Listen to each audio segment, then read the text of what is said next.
Good morning, ladies. So glad you came back. You guys are in for such a fun treat. I'm going to introduce Kim in just a second, but first I'm going to tell you some fun things about her that you just need to know. Well, first of all, she does love her husband. I want to make that abundantly clear.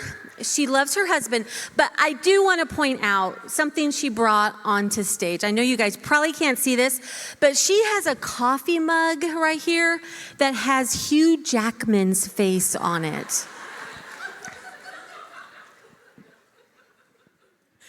Truly, she loves Hugh Jackman. If you go into her counseling office, she has a blanket with his face on it. She also has gotten to meet him twice, and the last time she got to meet him, so her glasses she wears are those pair glasses, the ones that you can design or have a little fun. They're so fun. She rocks them. She's great with those things. But when she went to meet Hugh, she actually had little bitty Hugh faces all over the rims of her glasses.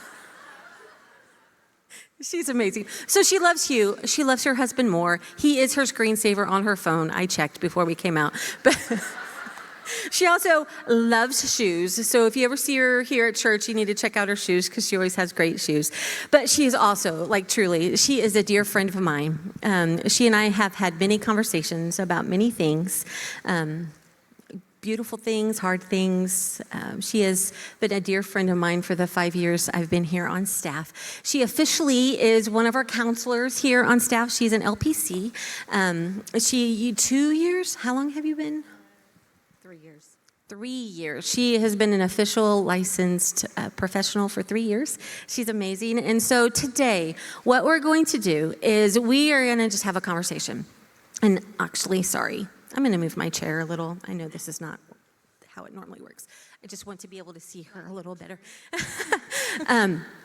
We are just going to have a conversation where we talk about this thing of surrender. Last night we did this beautiful thing where we laid down these rocks and these flowers, and it was good, hard work that we did last night. But I've got to tell you, the very first conversation I had while you guys were still putting your rocks and your flowers into the hands that you laid them into the hands of God, I had a sweet lady in this room come up to me, and she hugged me, and she said, "But Theresa, how do I keep it surrendered?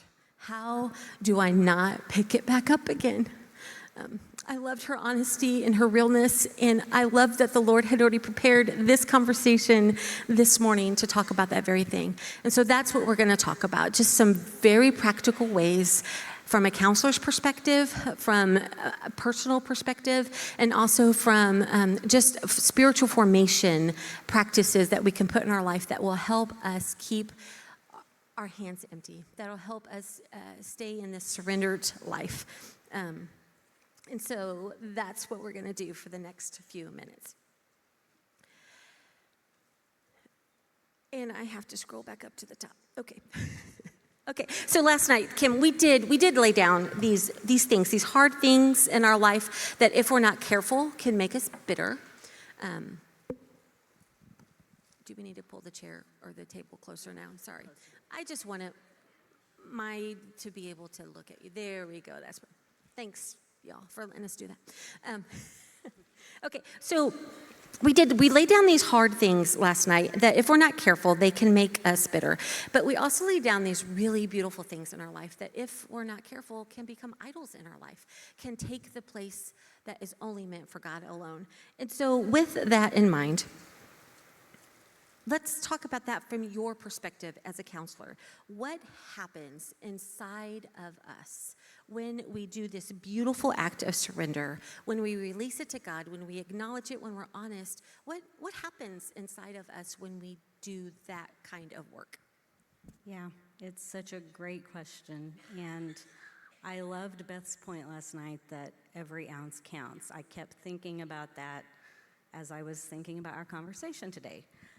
But I think it's worth talking about what happens inside of us when we don't surrender first. So there's a Bible verse. So my friend Naomi always says that before we had counseling, we had God. And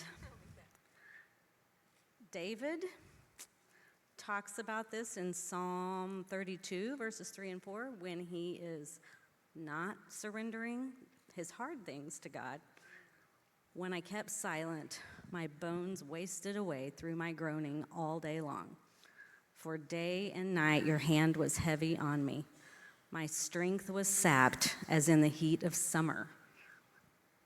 So, David talks about how his strength was sapped. And I don't know about you, but when I'm holding on to something, my strength is sapped. Okay. And research shows that our cortisol levels are high, and our blood pressure goes up, and our heart rate increases. And when we surrender, the opposite happens. We start to have peace. Our heart rate slows down. Our cortisol levels come down. Our blood pressure comes down. I love that that passage started with when I was silent. So when he didn't acknowledge, when he wasn't real about what it was in his life that was hard. Yeah, when he didn't acknowledge. Yeah, I love that so much. You know, when I think of surrender, especially from a formation standpoint, like informing our lives to look more like Jesus, surrender is about release for sure, but it's also about redirection.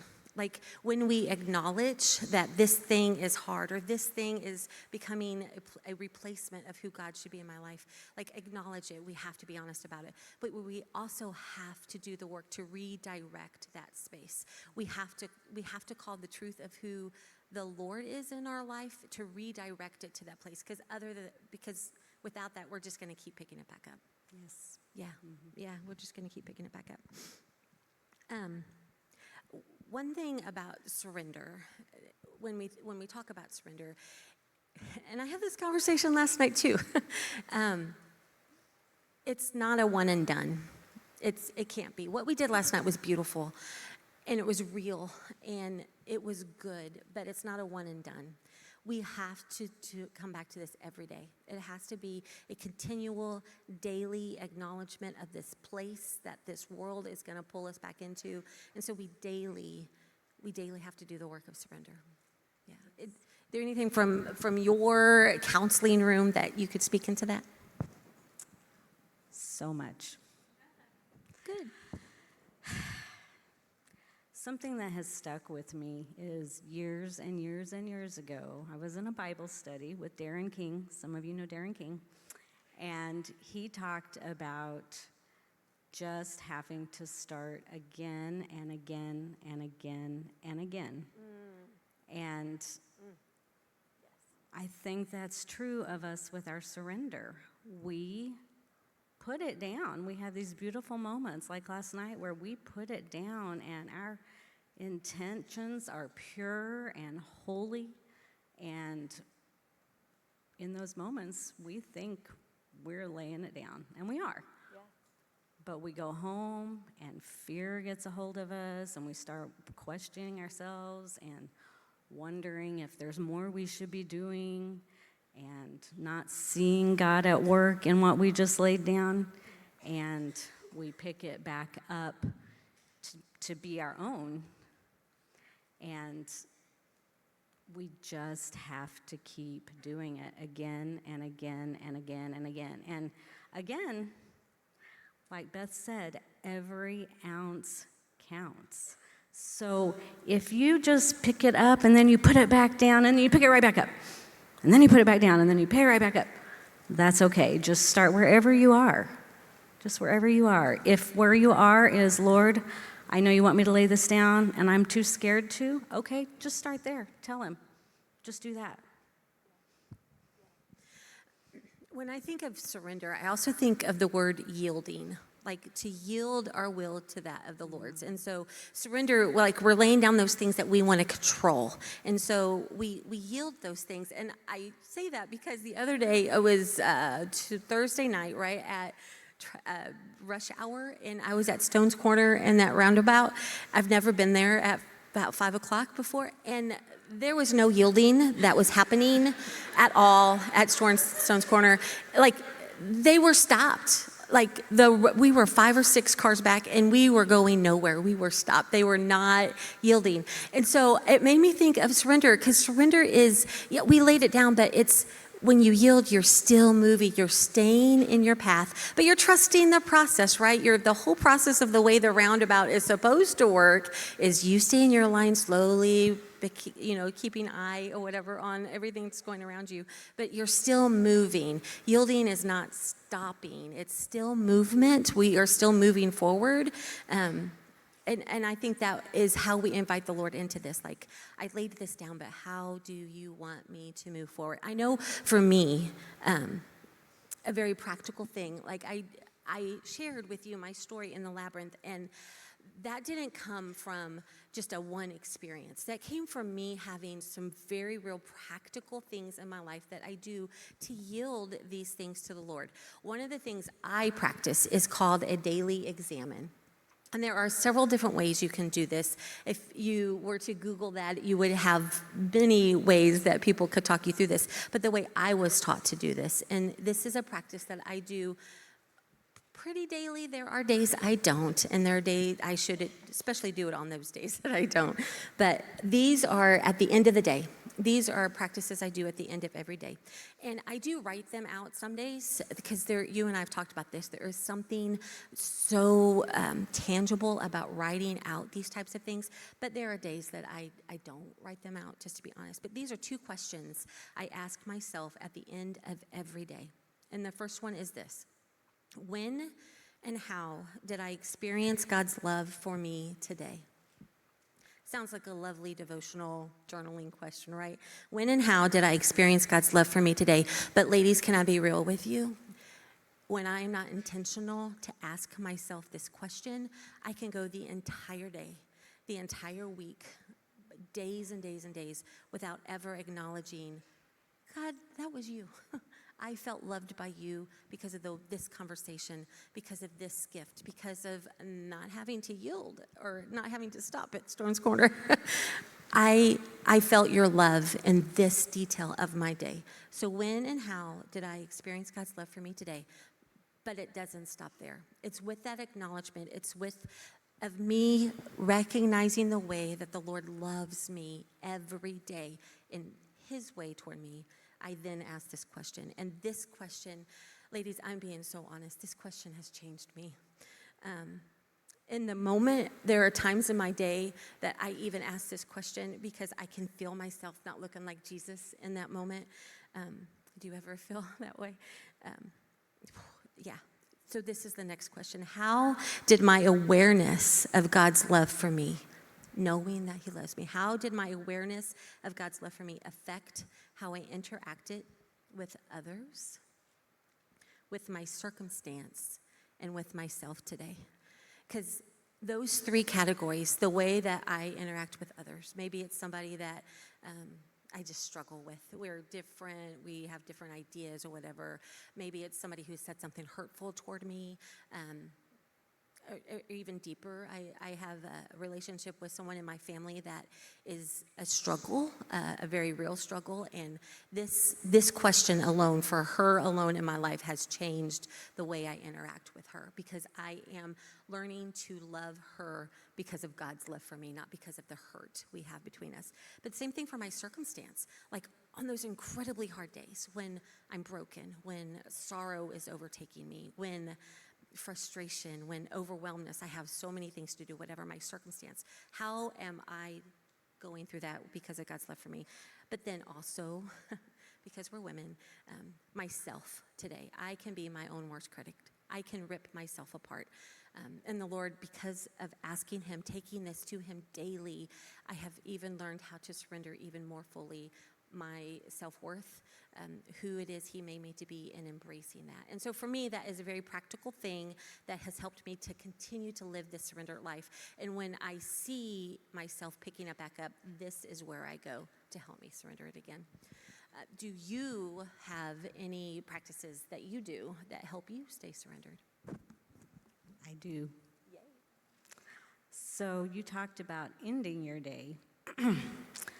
My favorite Christian psychologist, Allison Cook, ask me about her if you have questions.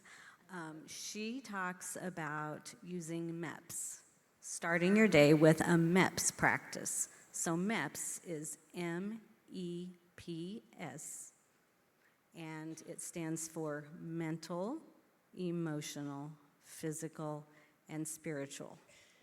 And what we do is we start to examine ourselves in the morning. Okay. We're giving care to ourselves because we're not very good at that, are we? We might be really great at giving care to everybody else in our lives, but when it comes to ourselves, we're kind of bad at it. So what we do is we say, Lord, how am I doing mentally? Is there anything that you want to speak to me? Is my perspective clear? Am I thinking clearly? Am I missing something? What do you want to say to me? Emotionally, as a counselor, we talk about feelings a lot. So I'm kind of a fan of them, except when they're mine. So emotionally, how am I doing? What's coming up for me? Instead of me trying to just make that go away if I don't like it, Lord, how do you want to care for that in me? It's a wound. How do you want to care for it? It's a joy. Am I rejoicing in the right things? Physically, that's pretty self-explanatory. Do I need to go for a run? Do I need more rest? Do I need more coffee? What do I need? The answer is yes to more coffee. Always. Spiritually, how am I doing spiritually? Have I allowed time for you in my days this week? Yeah. Have I spent time in your word? Am I hearing you? Am I walking with you? Or am I just doing my things, going my own way? And you just let the Lord care for you in that to start your day. I love actually that your practice is in the morning and mine's in the evening because it's supposed to be a part of our everyday.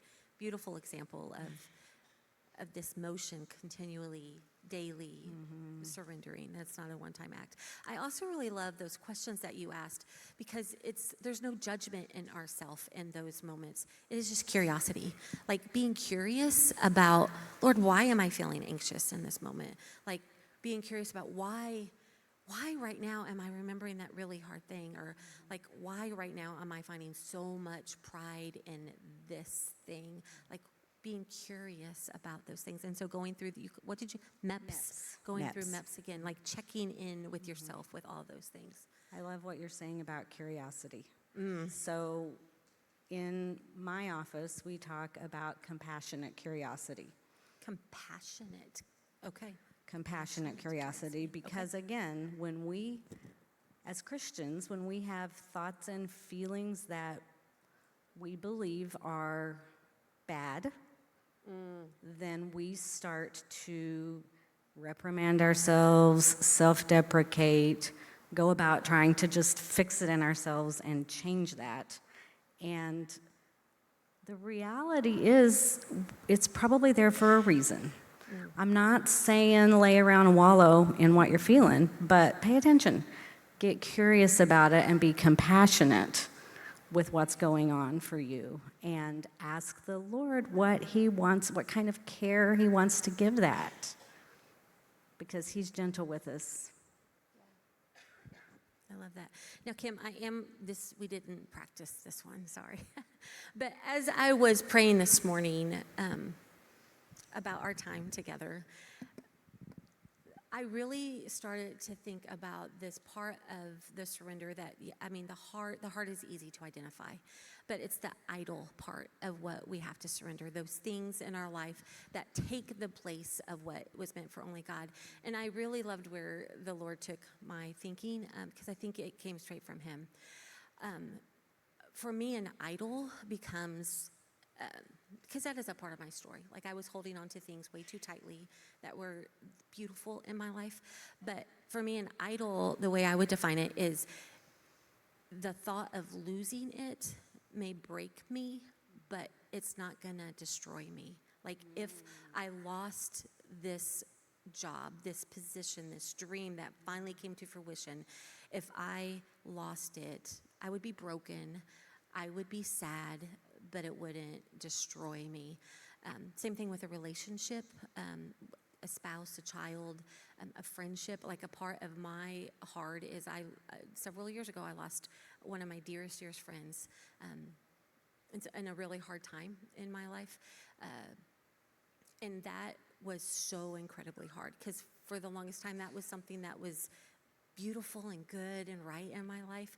And when that was no longer there, it was really hard. And so this morning, what the Lord gave to me was that even if I'm broken, if that thing that is so important to me, that beautiful gift from Him and that we need to enjoy, and I'm not saying not have beautiful things in your life, but beautiful things. But if that thing were to go away, to acknowledge that, yes, I would be broken, but I would still be complete. That I would be complete in Jesus, even in my brokenness. And I think for me, that was just a sweet place of, that's what it is. It's the acknowledgement of, yes, this is a beautiful gift from Him. And if it went away, I would be broken, but I would still be complete. I think that's what it looks like to surrender those things that you would consider perhaps idols. Do you have any thoughts on that? Well, first of all, I love that. That's beautiful. And you mentioned idols.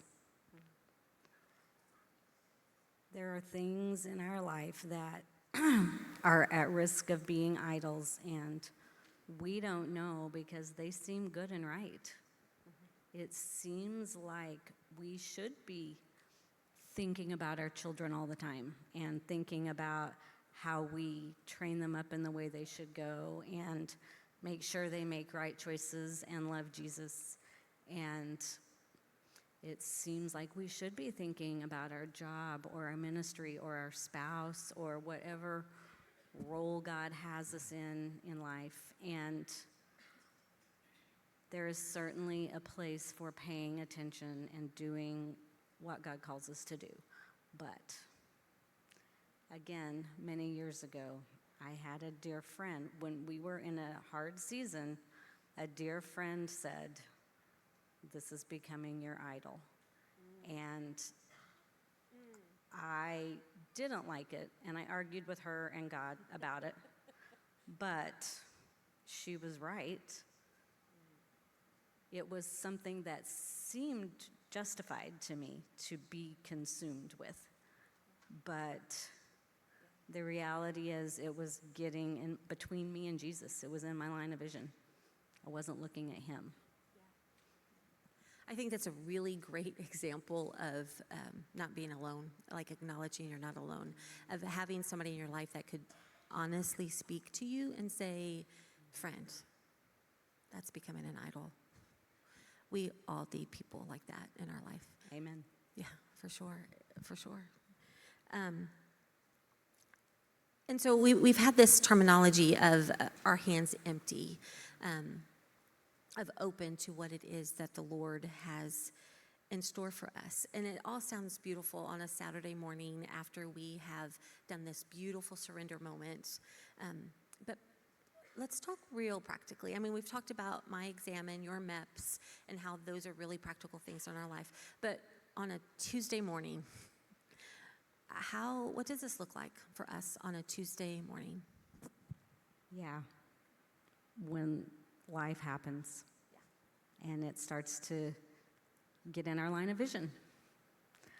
So you talked about you're not alone.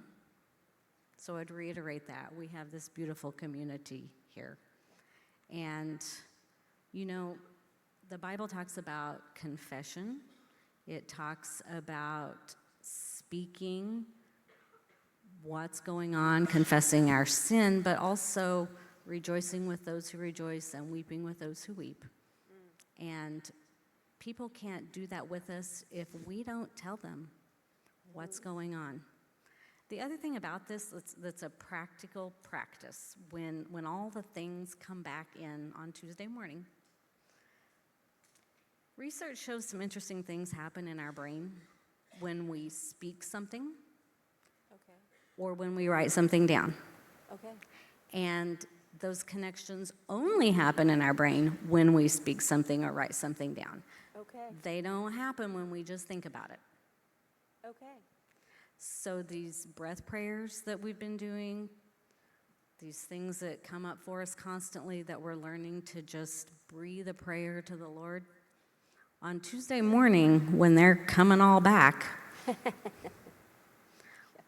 write it down. Say your breath prayer, but as soon as you get the chance, write it down. I have a notes app full of breath prayers because it's a quick surrender. Yeah. So I'm writing it down as soon as I can, and it helps me release it. Yeah. So try it. It really works. Okay. Speaking it. Yeah. Speak it to a friend, but if you're alone, speak it out loud to the Lord. Yeah. Don't just think it. Speak it out loud. I love that. And it takes us back to that verse you shared earlier about David, that when he was silent. Yeah. Yeah. And it's all encompassing. Like we have to be honest about how we're feeling. Yeah.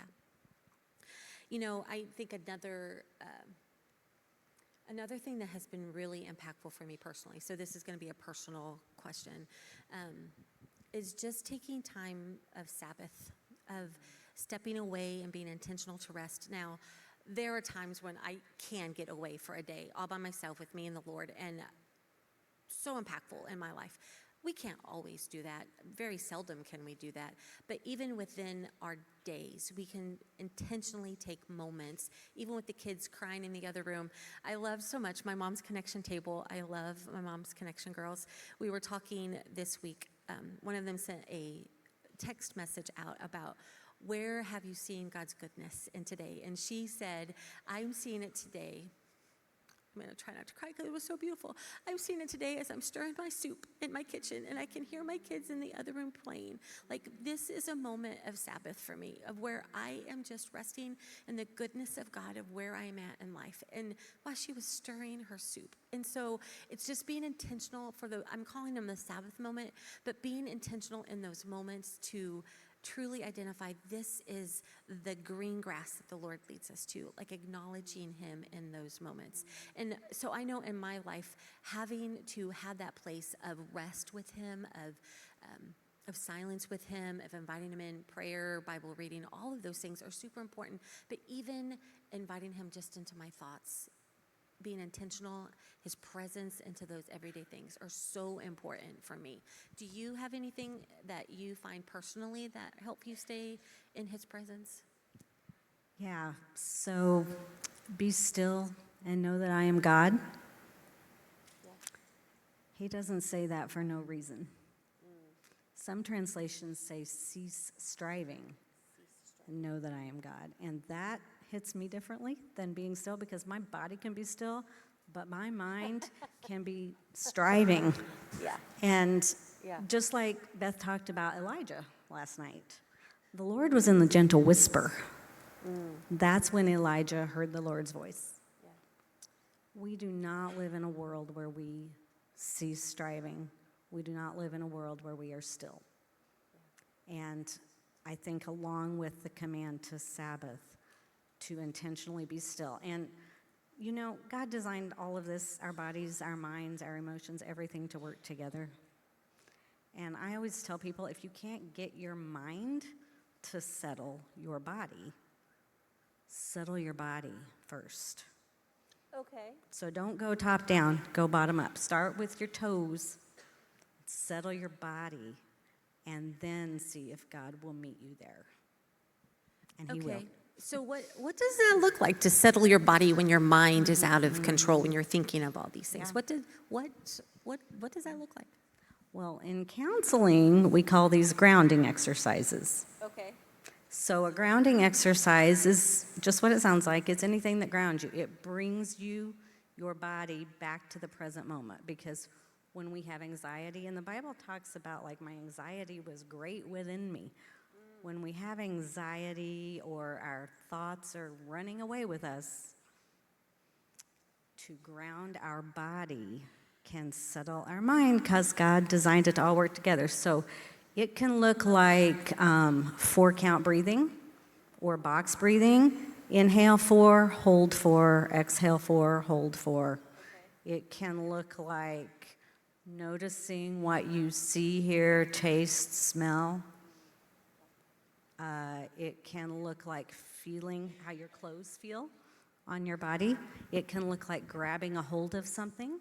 If you have time, I recommend closing your eyes and starting with your toes and naming how every part of you feels all the way up. But if you're driving, don't do that because you can keep your eyes open.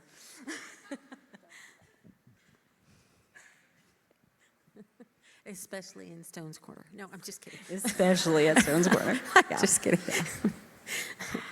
And so I think that's where our scripture verses for this weekend has been so impactful for me as we've prepared for this. I've spent so much time in Psalm 121. It's just been so good for me. And so it becomes precious, and it reminds us that we are not the ones that hold this all together. And so when our bodies and our minds are going out of whack, like that's another really practical thing, is to remind us that we are not the ones that hold this all together. And like, let's just be real. It takes a lot of bravery, doesn't it, to surrender these things, because we want to control it all. Like we're women. We want to control it all. I have another sweet mom from my mom's connection table who is here. She has said, she's talked about her kids and how she knows other people will take care of her babies really well, but like deep down inside, she doesn't trust anyone else to take care of her babies.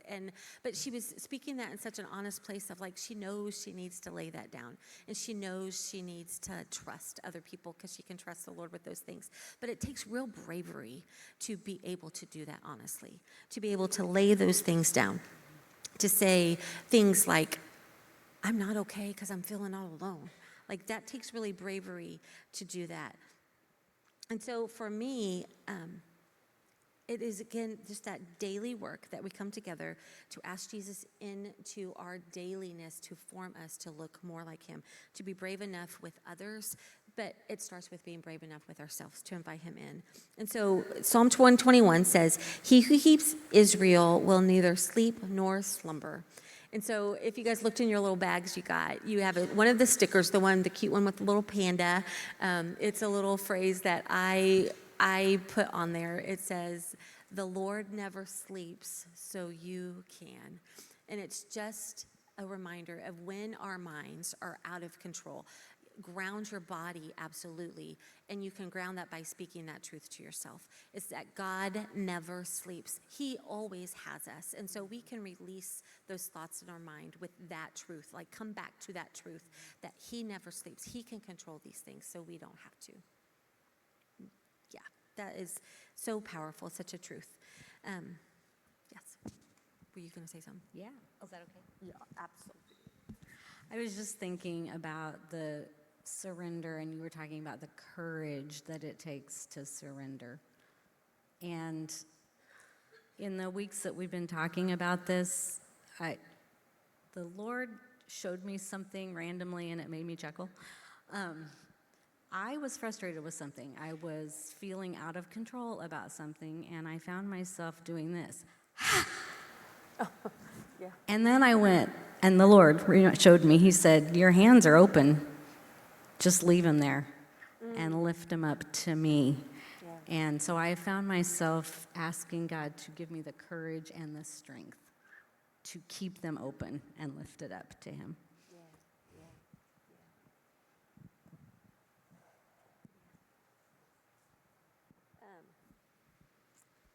Kim, I really want to just give you space. If there is anything else that we've talked about, lots of things. We've talked about a few practices. We've talked about just surrender. We've talked about idols and the hard things in our life. But if there is a piece from a counselor, from just a lover of the Lord, from a dear friend to so many here, what would you want to share with these ladies that this is the whisper of my heart? This is the desire for you to walk away with this word. What is it that you would share?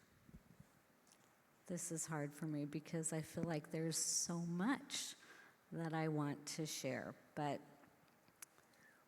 I think this piece of control, we're talking so much about surrender, and we just don't even realize how much fear we have about it, how much we're trying to control, and how much, even in our surrender, we're trying to do the Lord's work for him.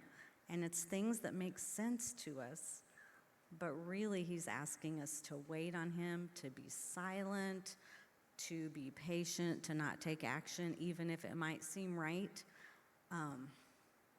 So one thing that I talk about with my clients is where there's no control, there is no responsibility. I love that quote of yours. Where there is no control, there's no responsibility. I've always loved it when you said that. And if you let it play out, it can kind of help you form when you take action, when you speak, or when you don't.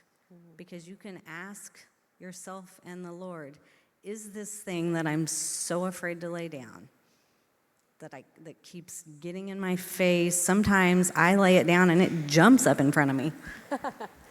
Is this thing something I actually have control over? Can I actually change this? And if the answer is no, then it's not your responsibility to keep trying. You can stop. You can rest in the Lord's goodness. I love that. Thank you. I'm glad I asked that question because the one thing I wanted you guys to remember, I actually didn't mention, but what we've invited to, and I just want to be clear that when we lay down these things, like our hands, it's not that our hands are empty, it's just that they're open to receive whatever it is the Lord has for us next, even in our heart. Like our hands are open, not empty. Yeah. They have to be open for the Lord to put something in them. Yeah, for sure. Kim, thank you so much.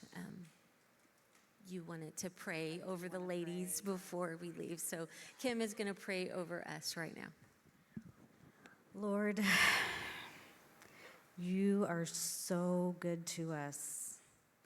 And there really is just so much that we don't understand. I know in this room there is pain and heartache and confusion, things that do not make sense. We don't know why you allow them. And yet, you tell us that you use all things for the good of those who love you, these ladies in this room who love you, who you have called and designed for your purpose. So, Lord, I ask that you hold them close, let them know your presence even in this moment. Let them sense you near. Lord, ground them in the truth that you are the Lord Almighty, the maker of heaven and earth. And you don't sleep or slumber on what is happening in their world.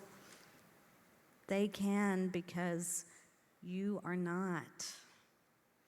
Even now, Lord, I know that you are working to do immeasurably more than all any of us could ask or imagine. Lord, just let these precious sisters know your presence, know you holding them close today.